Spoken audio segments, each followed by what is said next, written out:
this is Pretty from It's a Pretty World. Welcome to my channel.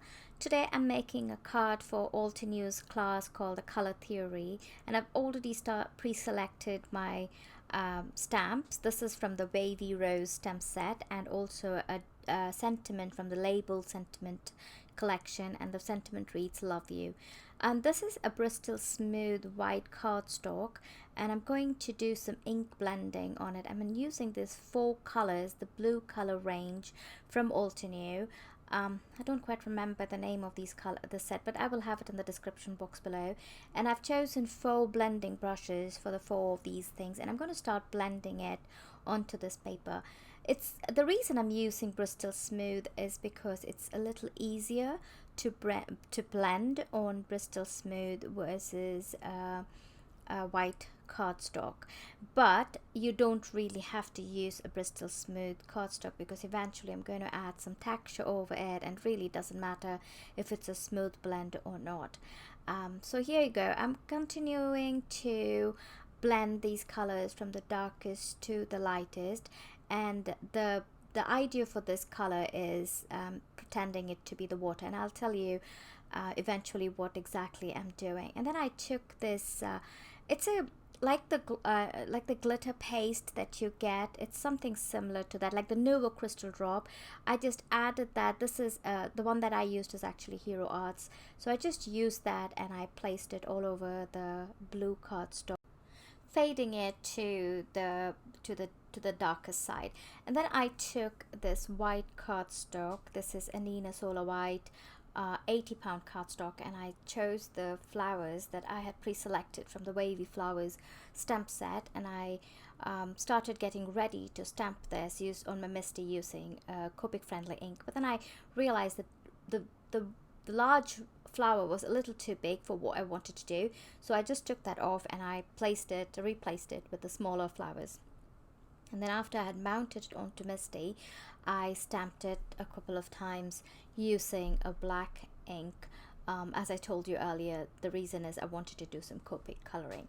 So the Copic coloring itself is very easy. I just chose some pink shades for the flowers, and obviously the green shades for the leaves. And as I told you earlier, the reason why I was doing what I was doing, the theme of the coloring class is color therapy. What the teacher did is the instructor, what she talked about is using different colors, which colors talk about your mood. Color represents something, and she had a few different colors that she taught in the class. There was red and blue and yellow. Most of them were primary colors.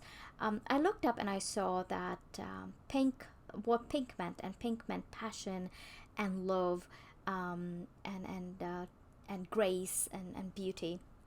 So that's where I chose the pink color for that class, and I also chose the blue, which stands for tranquility and peace, and that's what the earlier cards that we created. So I just want to tell you a little story as to why this card and what inspired me to do this card. A few years back, my husband and I went to Sri Lanka on a vacation, and one of those days on this trip, we decided to take a boat to the backwaters of Sri Lanka. And it was during the time, not exactly sunset, it was just before sunset. We were on the boat in this backwater, and the place where the boat was, it was just so tranquil and peaceful. The water was so still, but the sun, because it was getting ready to set just before that, the water, the sunlight from the sun was just hitting the water, and the water was glistening, and it was looking so beautiful.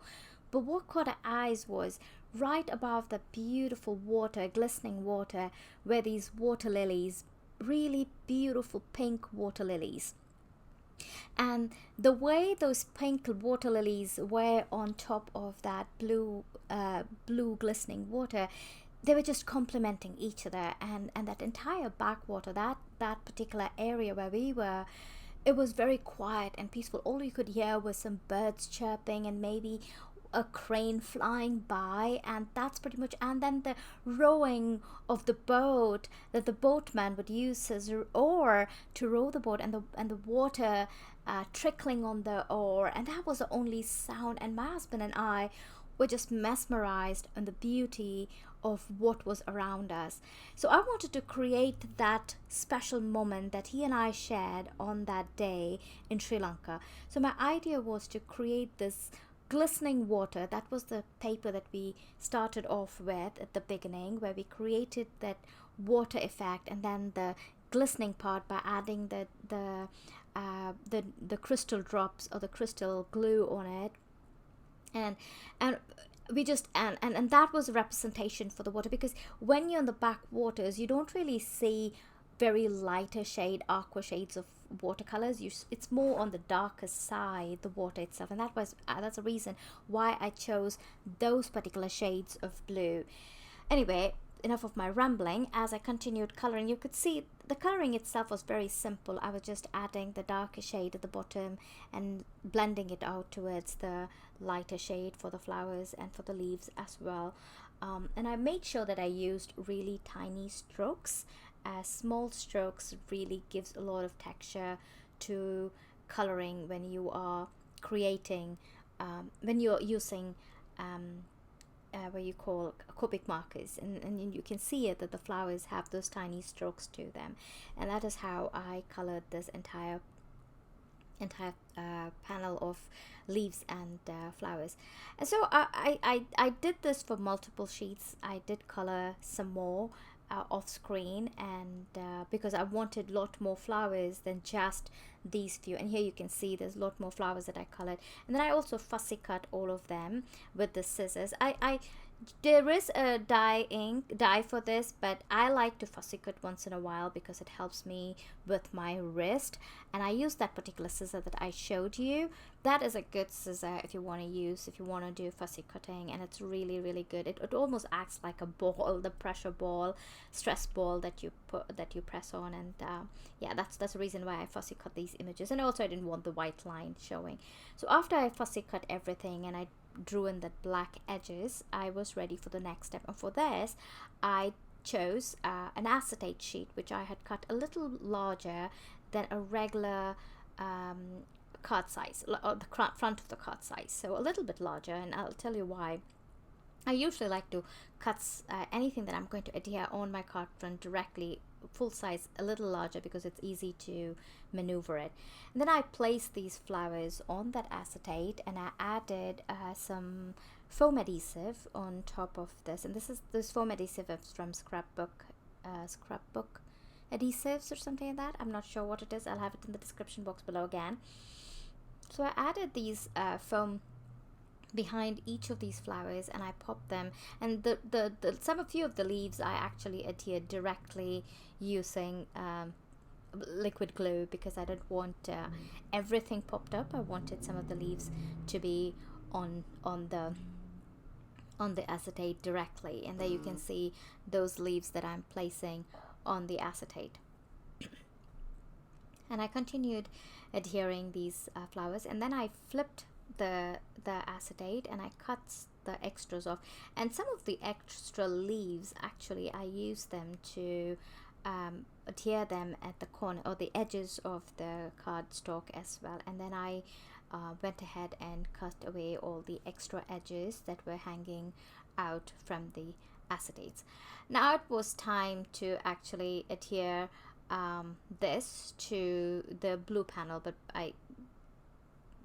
and here you go, you can see the acetate sheet on the left, and it's ready. And here's the blue panel, which is all ready and dry. And I'm going to adhere this blue panel directly onto a top folding white note card, and I'm using liquid glue to adhere that. And then I'm going to take this acetate flower sheet and I'm going to adhere that over the blue. And the reason I chose acetate is because I wanted to give that clear effect of the water, and that was the reason why I chose the flowers to be popped up on the acetate. And it kind of gives that illusion that the water is underneath, and there's the depth of the water and the colors of the water shining through the top layer of the water. Anyway, moving on, I took the sentiment that I had chosen earlier, and I stamped it using one of the blue inks from the same 4 ink ink collection, and I just popped this right there in the gap between the two flowers. I added liquid glue on the two edges, and then in the middle, in the center of it, I added foam adhesive, and because that's the reason, and the reason is because the flowers were already on foam and I didn't want to add more foam on it, and I wanted them all to be level. And once I was done adding the dye, it was time to add a few gemstones. And obviously when you're talking about water and you're talking about plants and you're talking about flowers, you want to have a little bit of dewdrops, isn't it? Though my dewdrops are not on the flowers, as you can see. I just wanted to fill in those gaps in the water and the acetate that I had created on the acetate, just to make it a little bit fuller. So I just added this clear crystal droplets, and then I was all done with this card. You can see how beautifully it's shining. I'm sorry my camera is a little off, but it's really beautiful in real life. I'm glad you stopped by.